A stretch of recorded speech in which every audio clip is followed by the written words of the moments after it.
President Biden speaking at the NATO summit in Washington yesterday, focusing on the alliance's commitment to maintaining order in Europe. But the president did not mention Israel or even the Middle East a single time during his address. The president's snub against Israel comes as ceasefire negotiations between the nation and Hamas are ongoing. As Daniel Cohen just mentioned, they are happening right now in Doha, Qatar as well. So here to discuss, let's welcome in former Israeli Consulate Ambassador Ido Aharoni. Good morning to you. So as we just mentioned, Israel not mentioned once. The president, though, wasted no time to ensure further aid to Ukraine. Take a listen.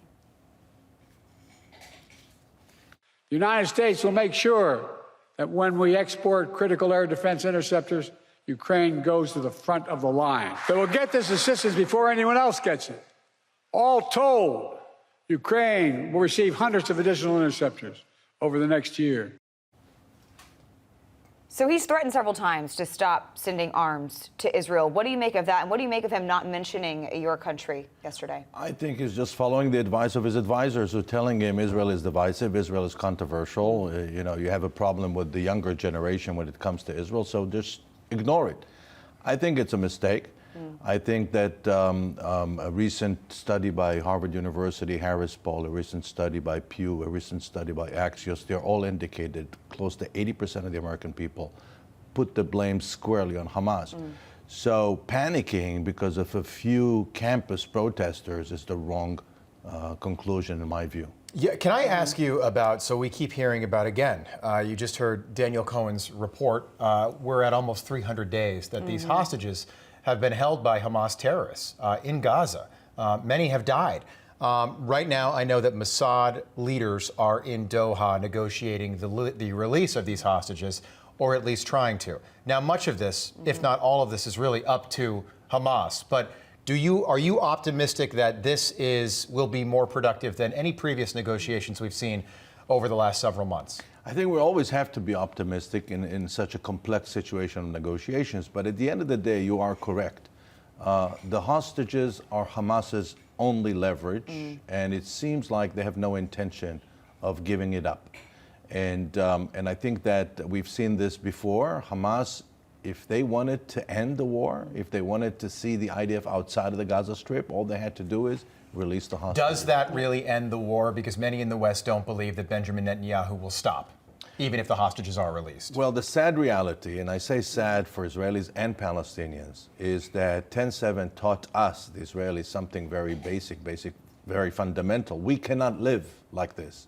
When you have an armed, deadly cult on our border with massive military capacity, not in the south and not in the north. So sometime, it doesn't have to be immediately, but sometime Israel will have, together with the international support, with diplomatic umbrella, sometime in the future, Israel will have to end this situation in the north and in the south. And Benjamin Netanyahu has said time and time again that he will not leave Gaza until he wipes out all of Hamas. And as we know, there are still many terrorists inside Gaza. So again, with these negotiations going on right now in Doha, do you see them actually coming to some kind of agreement? Because again, all Hamas wants is for Israel to leave.